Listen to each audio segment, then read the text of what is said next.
के लिए भी ताली बजा दो। मैंने कहा इन चेहरों की मुस्कुराहट को मैं लाज कर सकता हूँ। सुनिए, आपको समर्पित करते हैं। साइड में क्यों बैठे हुए आप? पार्षद थे तो जरा फ्रंट पे बैठो, कुछ तो अच्छा ही किया होगा। अच्छा, इधर से कनेक्शन निभा रखा है, यूं कर रहा, बोला इधर से देख रहे हो।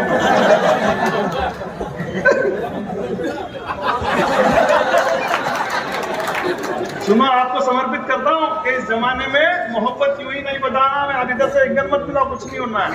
इस जमाने में मोहब्बत यूं ही नहीं बदनाम है। सोचो क्या और होता क्या, इसका यही तो अंजाम है। और वो लक्कर गले बोली थी कि तुम्हें चाहती बहुत हूं, मैं समझ ही नहीं पाया, उसका रोज का काम है। इसलिए आप तनाव मत लो कि इन चेहरों की मुस्कुराहट को मैं लार्ज कर सकता हूँ। ठंडे ठंडे इन दिसंबर को अप्रैल मार्च कर सकता हूँ। मेरी हर बात पर जो आपकी खुशी छलकती रहे, मैं अब भी के अब भी आपकी बैटरी चार्ज कर सकता हूँ। और नहीं कर सका तो भी आप मेरा कुछ नहीं बिगाड़ सकते। तेरे आसमान में और 400 सांसद तो भाजपा के ही होंगे। आने दे चुनाव आपके पाकिस्तान में।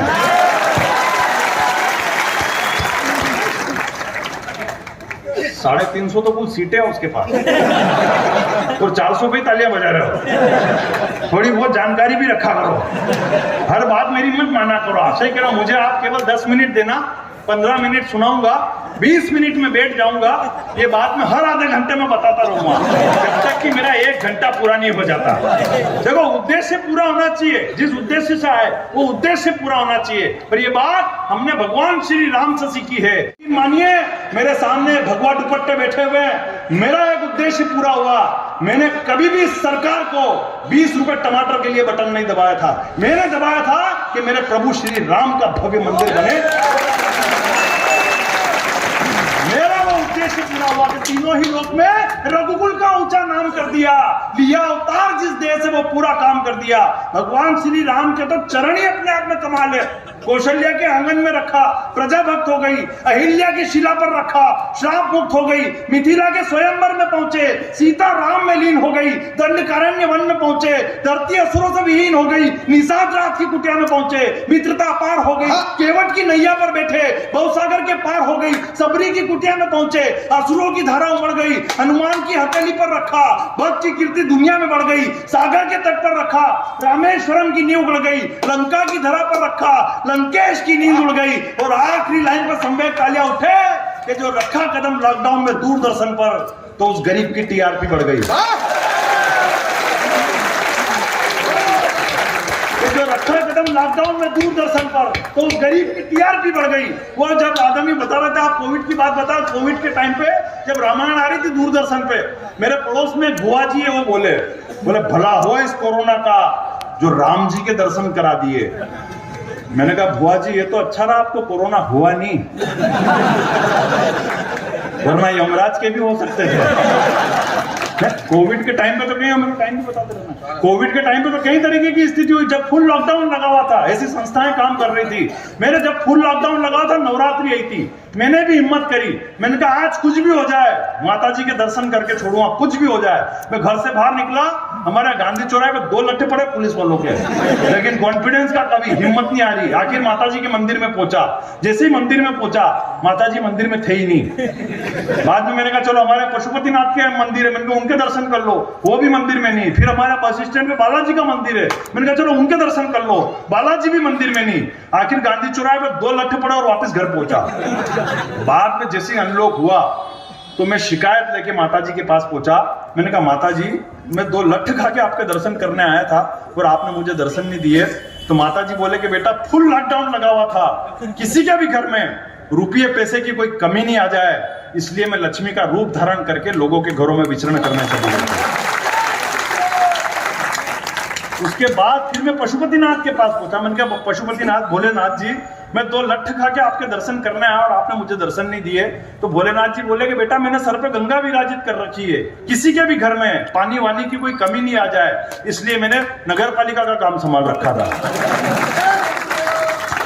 तालियां अगली बात पे, आपकी भी टाइमिंग ही खराब है। बात भोलेनाथ जी कर रहे हो, राम जी बीच में फंसाया जा रहा है। अल्लाह लोगों की टाइमिंग। बाद में मैं फिर बालाजी के पास पहुंचा। मैंने कहा बालाजी, मैं 2 लट्ठे खा के आपके दर्शन करने आया और आपने मुझे दर्शन नहीं दिए।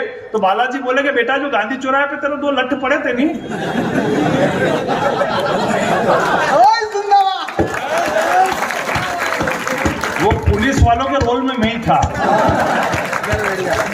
ईश्वर किस रूप में आ जाए मालूम नहीं पड़ती, इसलिए सहयोग संस्था के रूप से बालाजी आपके ब्यावर में काम कर रहे थे। एक बार जरा जोरदार ताली बजाएं। ईश्वर किस रूप में आ जाए मालूम नहीं पड़ता। आप तो यहाँ उत्तर प्रदेश से भी बैठे हुए हकीकत क्या, जो काम सरकार और कोर्ट कई वर्षों तक न कर पाई, वो उत्तर प्रदेश की पुलिस 2-2 घंटे में निपटा कर बता रही है। हकीकत क्या, ईश्वर किस रूप में आ जाए मालूम नहीं पड़ता। इंसाफ नहीं मिलेगा। यहाँ लिखने से मोबाइल में ये 4 पंक्तियां मैं हर रात पढ़ता हूँ। और हकीकत क्या, क्यों पढ़ता हूँ, किसी बेटी के साथ जब कोई दुराचार हो जाता है तो हम केवल फेसबुक पर अपनी एक पोस्ट डाल के अपने कर्तव्य की तीसरी कर लेते हैं। लेकिन हिंदुस्तान में होना क्या चाहिए, मैं केवल 4 पंक्तियां पढ़ता हूं और उससे पहले 4 पंक्तियां और पढ़ता हूं कि रीति रिवाज और संस्कृति से जो तेरी निगाह न हटती। मेरी बहन बैठी हुई मणिका, एक बार तालियां इसके लिए इस बात पर उठे कि ये उस दौर में माता सरस्वती की वंदना इसने करी जिस दौर में अगर आप मोबाइल खोलो तो रील पर 10 लड़कियां आपको ठुमके लगाती हुई दिख जाएगी। उस दौर में इसने भारतीय परिधान पहनकर माता सरस्वती की वंदना करिए। केवल 4 पंक्तियां पढ़ता हूं कि रीति रिवाज और संस्कृति से जो तेरी निगाह न हटती। कुछ गलतियां अपनी भी है, वो अपने को सुधारनी पड़ेगी कि रीति रिवाज और संस्कृति से जो तेरी निगाह न हटती तो तेरे परिवार की इज्जत भी उस समाज में न घटती। और आफताब की जगह अगर माँ बाप पर विश्वास किया होता तो श्रद्धा तेरी लाश 36 टुकड़ों में न करती।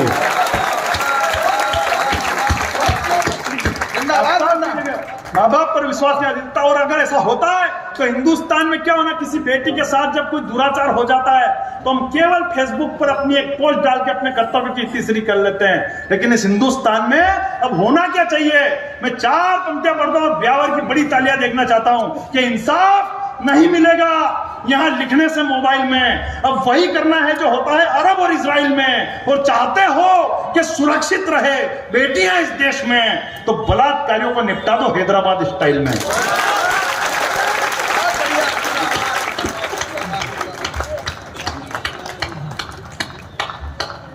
पुलिस वालों के भी वैसे कोई टेंशन कम नहीं होते हैं।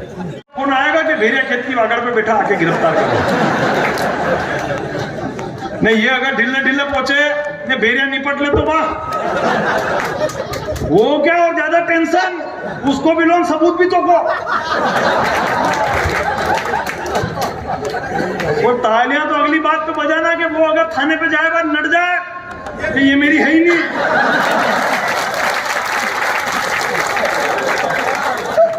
तालियां बढ़िया वाली बजती है यहाँ पे।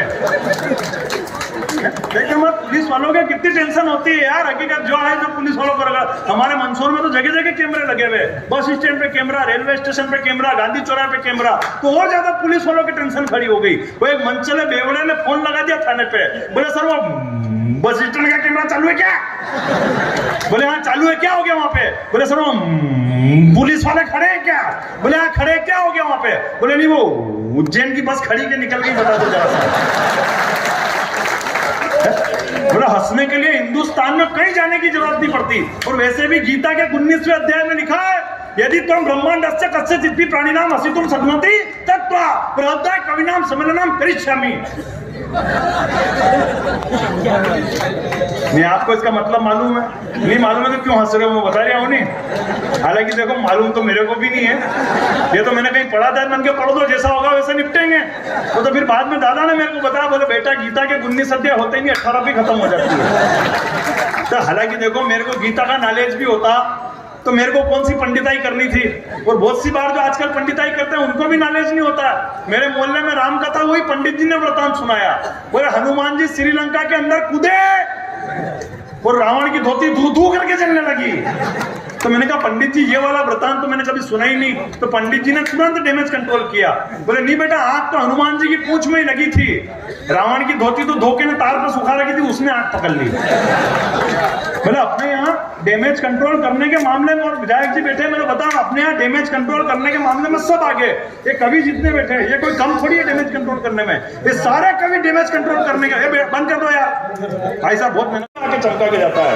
राहुल गांधी के खिलाफ कुछ भी मत बोलना। अब हमारे टेंशन के कौन से मंच पे क्या काम करना हमें मालूम नहीं पड़ती है। पिछले नवरात्रि में 20-20, 25-25 कवि सम्मेलन, एक कवि सम्मेलन मध्य प्रदेश में, दूसरा राजस्थान में। एक मंच पे तो मैं जाके भूल गया, मैंने जाते ही कि मैं जो राहुल जी को उधेड़ना शुरू किया, और सामने से अध्यक्ष जी बैठे हुए और ऐसे ऐसे कर रहे हैं और मेरे को लग रहा है कि इनको मजा आ रहा है। तो मैंने और शुरू किया। फिर नीचे से एक पर्ची आई, बोले बेटा मंच कांग्रेस का है, आज पेमेंट लेके जाएगा कि अटैची भी यहीं छोड़ के जाएगा। तो मैंने तुरंत डैमेज कंट्रोल किया, और जो डैमेज कंट्रोल किया ताली उस बात पर बजा रहा, मैंने तुरंत डैमेज कंट्रोल किया। राहुल अगर 97 पे आउट नहीं होता तो भारत आज वर्ल्ड कप जीता। अध्यक्ष जी ने फिर ताली बजा दी। हालांकि देखो मेरे को भी उस व्यक्ति के लिए डैमेज कंट्रोल करना पड़ा जिसने पूरी पार्टी को ही डैमेज करके रख रखा है। सही कह रहा हूं, उत्तर प्रदेश के चुनाव में तो राहुल जी ने मंच से घोषणा कर दी, बोले मैं पांडव हूं बाकी सब कौरव है। मंच से घोषणा करी, बोले मैं पांडव हूं बाकी सब कौरव है। तो पूरे भाजपा के लोग उनके पीछे पड़ गए, बोले कैसे कह दिया अपने आप को आपने पांडव, कैसे कह दिया अपने आप को आपने पांडव। तो राहुल जी ने पीए से पूछा कौन थे रे पांडव?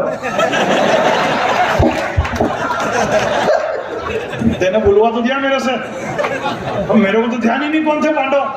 तो पीए ने बताया सर ये पांडव जो थे महाभारत के एक पात्र थे। बोले नहीं, दिखाओ मेरे को कौन थे पांडव। आखिर कार्यालय पे टीवी मंगाई गई, टीवी के अंदर महाभारत चलाई गई। अब संजोग से वो वाला दृश्य चल गया, इधर पांडव मुंह लटका कर बैठे हुए, इधर द्रौपदी की साड़ी खींची जा रही, ऊपर से ऐसे करके भगवान श्री कृष्ण साड़ी दे रहे। तो ये दृश्य देख के राहुल जी को गुस्सा आ गया, बोले ये क्या दिखा रहे हो मेरे को, एक महिला की साड़ी खींची जा रही है और ये 5 मूर्ख मुंह लटका कर बैठे हुए हैं, कौन है मूर्ख?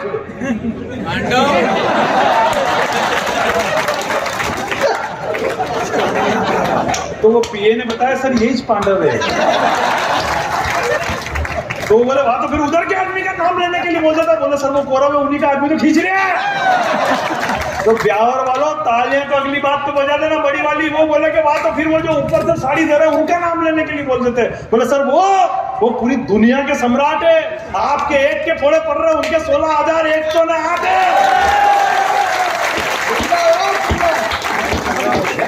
होता नहीं कुछ उनसे, पर सब कुछ झोंक रहे हैं। समय की अपनी मर्यादा, टीम काफी बड़ी है कि होता नहीं कुछ उनसे। 4 पंक्तियों से मुन्ना बेटी को विदा कर देना। हकीकत कह रहा हूं, मेरे पास कई तरीके हैं। वो बोले वैक्सीनेशन चालू हो गया क्या? अभी बाकी आपके यहाँ। तो फिर फ्रांस वालों ने 4 पंक्तियां की, बस बस्ती की 4 पंक्तियां, जरा मस्ती में झूम जाना एक बार कि ये वो फाइटर है बेटा जिससे पूरा जमाना ढूंढता है। फ्रांस ने दी पाकिस्तान को 4 पंक्तियां कि ये वो फाइटर है बेटा जिससे पूरा जमाना ढूंढता है। बात मुद्दे की भी करो तो तुझे मजाक ही सूझता है। और भाड़े के आतंकियों को बॉर्डर पर भेजने वाले, भाड़े के आतंकियों को बॉर्डर पर भेजने वाले, वो खाद तेरी तमंचे की नहीं और भाव रफेल के पूछता है। वो खाद तेरे से ये बात तो फ्रांस वालों ने की, जो 4 पंक्तियां मुन्ना बेटी ने कही कि बोल अगर बल्ले पर आ जाए तो हम 6 जड़ देते हैं। जानकारी रखा करो हर बात की, ये होता नहीं कुछ उनसे। ये जो चुनाव के टाइम पे कभी सर पे टीका लगा लेते हैं, कभी जनेऊ ढाल लेते हैं, कभी उनकी बहन गंगा में जाके डुबकी लगाती है। केवल 4 पंक्तियां पढ़ता हूं, समझ जाना है चुनाव के टाइम की नौटंकी कि होता नहीं कुछ उनसे, पर सब कुछ झोंक रहे हैं। लांघी मर्यादा शब्दों की वो इतना भोंक रहे हैं। और मिलती नहीं सत्ता तो पेतरा ही बदल लिया, मिलती नहीं सत्ता तो पेतरा ही बदल लिया।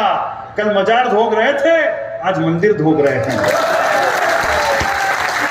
मजार धोक रहे थे, आज मंदिर। जानकारी रखा, हकीकत कह रहा हूं। तो 4 पंक्तियां तो मुन्ना बेटी ने कही, बस 4 विस्फोटक पंक्तियों से मुन्ना बेटी को विदा कर देना कि बोल अगर बल्ले पर आ जाए तो हम 6 जड़ देते हैं, हम अपनी पर अगर आ जाएं तो इतिहास गढ़ देते हैं। और जितने का खर्चा तू परमाणु बम पे करता है पाकिस्तान, जितने का खर्चा तू परमाणु बम पे करता है पाकिस्तान, उतने का सैनिटाइजर तो हम हाथों पे ही रगड़ देते हैं।